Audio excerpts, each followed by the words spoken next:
అన్నా ఒకసారి అందరు గట్టిగా చప్పట్లు కొట్టండి, మంచిగా పాడవాడండు, గట్టిగా చప్పట్లు.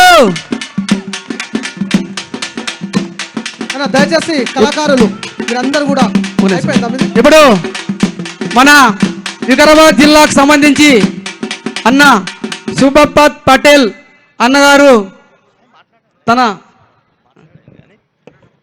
మనమంతా కూడా ఈ రైతు దీక్ష కార్యక్రమాన్ని విజయవంతం చేయడానికి కోస్గిలో ఇక్కడ విచ్చేసినటువంటి రైతులకు బీఆర్ఎస్ పార్టీ కార్యకర్తలకు అందరు కూడా స్వాగతం తెలుపుతూ మనం ఎప్పటి నుండో ఎదురు చూస్తున్నటువంటి మన ప్రియతమ నాయకుడు BRS party working president KT Rama Rao గారు ఆల్రెడీ లగచెర్లలో మనకు అందరు కూడా తెలుసు.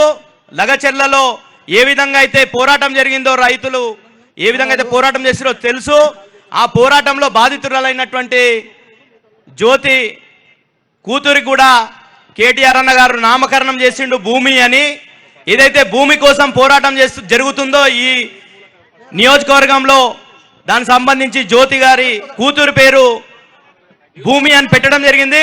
వాళ్ళ ర్యాలీ అక్కడ నుండి బయలుదేరింది.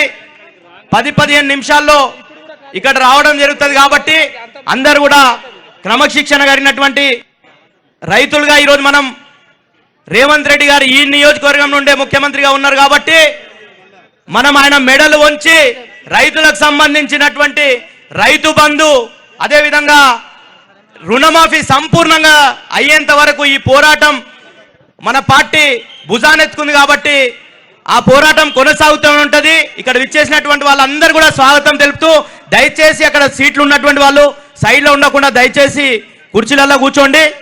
ఇక కళాకారులు ఈ కార్యక్రమాన్ని కొనసాగించాల్సిందిగా